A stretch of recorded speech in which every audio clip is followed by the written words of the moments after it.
कितना अच्छा लगता है जब आप किसी यार दोस्त की शादी या फिर पार्टी में जाते हैं। वहाँ पे लाजवाब डिशेस आपका इंतज़ार कर रही हैं, लेकिन आपने 2 दिन से हगा ही नहीं है तो रसगुल्ला भी कड़वा लगने वाला है।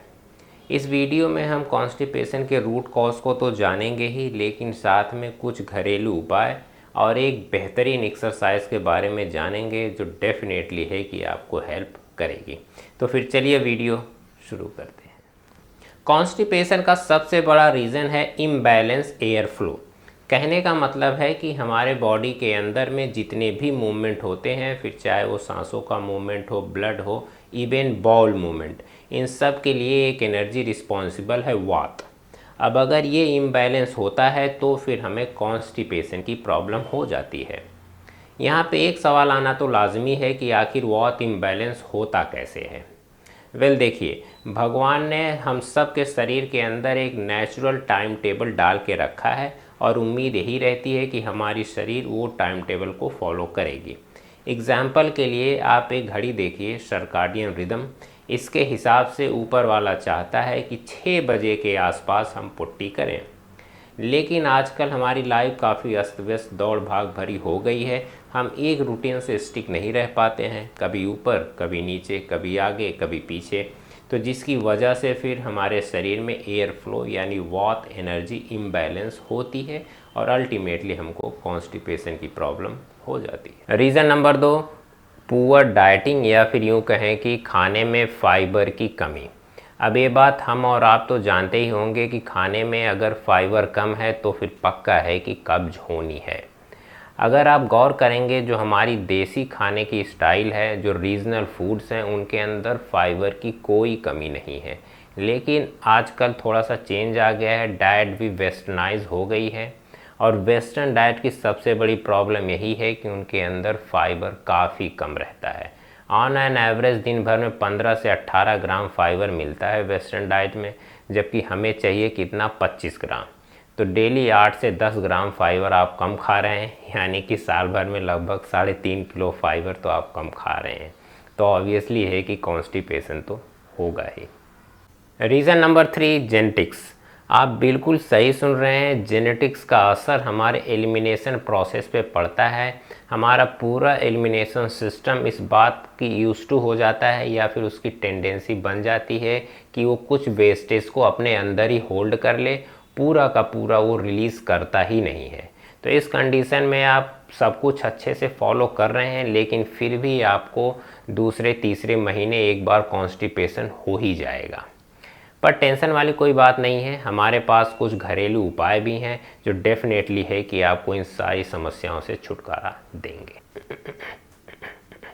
उपाय नंबर 1, जो सबसे आसान है और बहुत ही ज़बरदस्त है, गर्म दूध के साथ में 1 चम्मच घी।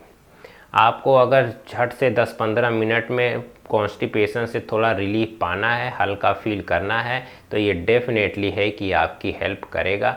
बहुत ही आसान है लेकिन बहुत ही इफ़ेक्टिव है। उपाय नंबर 2 पहले वाले से भी तगड़ा है, कैस्टर सीड ऑयल यानी अरंडी का तेल, और ये बहुत ही फेमस रेमेडी है कॉन्स्टिपेशन से छुटकारा पाने के लिए, खास करके उन लोगों को जिन्हें कॉन्स्टिपेशन बहुत ही फ्रीक्वेंटली होता रहता है। करना आपको कुछ नहीं है, सुबह 1 गिलास पानी में या फिर जूस में अरंडी का तेल मिक्स करें और उसको पी जाएं।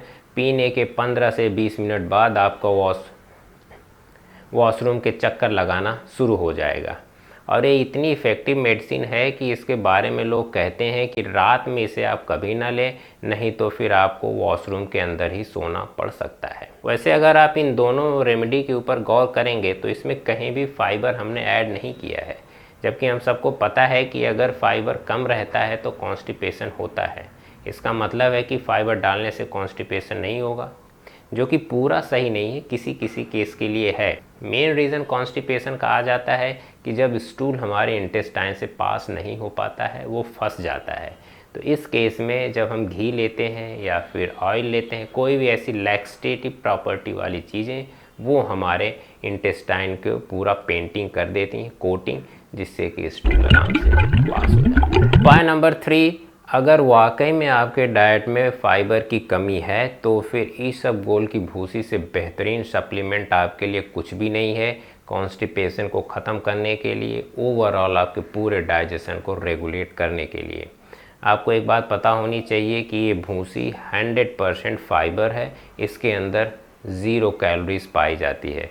तो कॉन्स्टिपेशन तो ख़त्म होगा ही, साथ में आपका वज़न भी कम होने लगेगा। खैर ये सब तो रही खाने पीने वाली बातें, लेकिन अब हम जानते हैं उस एक्सरसाइज के बारे में जो ऑन द स्पॉट आपकी मदद करेगी जब आप मुसीबत में रहेंगे।